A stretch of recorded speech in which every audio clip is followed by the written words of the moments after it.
Single mom ako and bawat sentimo talaga ng sahod ko ay pinapahalagahan ko. I'm having doubt if need ko ba talagang magpa-check up sa specialist. Well, alam naman natin na mahal yung consultation. Kasi hindi ko alam kung meron ba akong depression, mild ba or whatever. Depression ba yung bigla na lang akong naiiyak ng walang dahilan? Yung minsan parang ang lungkot-lungkot ng mundo and then bigla ko na lang maalala yung nakaraan na mga regret ko about my wrong decisions. Depression ba yung minsang nakakaisip ka ng hindi maganda lalo na pag nakakakita ako ng kutsilyo at kung ano-ano na pumapasok sa isip ko. Minsan sa jeep or sa overpass, naiisip ko na ano kayang mangyayari kung tumalon ako dito? Or madalas pag may naalala akong hindi maganda na nangyari sa nakaraan, bigla na lang ako nagsasalita mag-isa and pinipilit kong wag sumigaw. Kahit na gustong gusto ko, instead pipikit ako. I-convince ko yung sarili ko na okay lang yung nangyari noon. Minsan galing kami ng province and sa tuwing nasa flyover yung bus, parang gusto kong magsisigaw at bumaba na dahil feeling ko mahuhulog yung bus. Madalas takutin ako sa mga rejections o may nasasabi ang ibang tao sa akin pag nangyayari yung nakakaramdam ako. Halimbawa ng sobrang lungkot at parang nakakamatay. Sa kabila naman ng lahat ng to ay masayahin naman akong tao. Walang nakakaalam na pinagdadaanan ko to aside from my boyfriend. Na feeling ko nararamdaman niya na yung sitwasyon ko.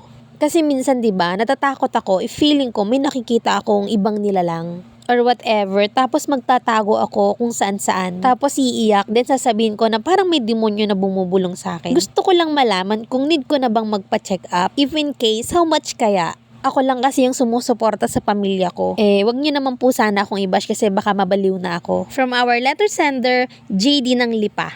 Sa palagay ko, depression yan. Pero para makasigurado ka, refer to psychiatrist. Huwag kang magpapadala sa nararamdaman mo. I-convert mo agad sa mga happy moments in case na maisip mo yung mga ganyang bagay. Hanap ka ng kausap at higit sa lahat, magdasal ka. At kung sakali na ma-diagnose ka na depression talaga at mag-prescribe ng gamot for medication. Kung pwede lang sana, huwag kang masyadong dumipende sa gamot. Kasi mas makakabuti kung tutulungan mo yung sarili mo. Nasabi ko to dahil meron akong kaibigan na meron ding depression. And pag nakakaramdam siya, inom lang siya ng inom ng gamot. Since late high school until now, ganun siya. Or maybe kasi possible na nakulong ka sa nangyari sa nakaraan mo. Dapat i-let go mo yan. Talk to someone na mapagkakatiwalaan mo at ilabas ang lahat. Sumigaw ka kung yan yung nakakagaan ng loob mo. At wag mong i-entertain sa isip mo yung mga ganong bagay. Lumalakas kasi yung power ng isang evil kapag ka nakakapag-isip ng hindi maganda. Sigurado naman ako na meron din mga free consultation para dyan. Pipila ka nga lang pero tiyagain mo na. Mas maganda kasi yung may makausap kang expert dyan sa nararamdaman mo. Wag mong palaging sinasabi sa sarili mo na kaya ko to, lilipas din to. Wag mong ipagpawalang bahala yan. At wag mo ding i-delay.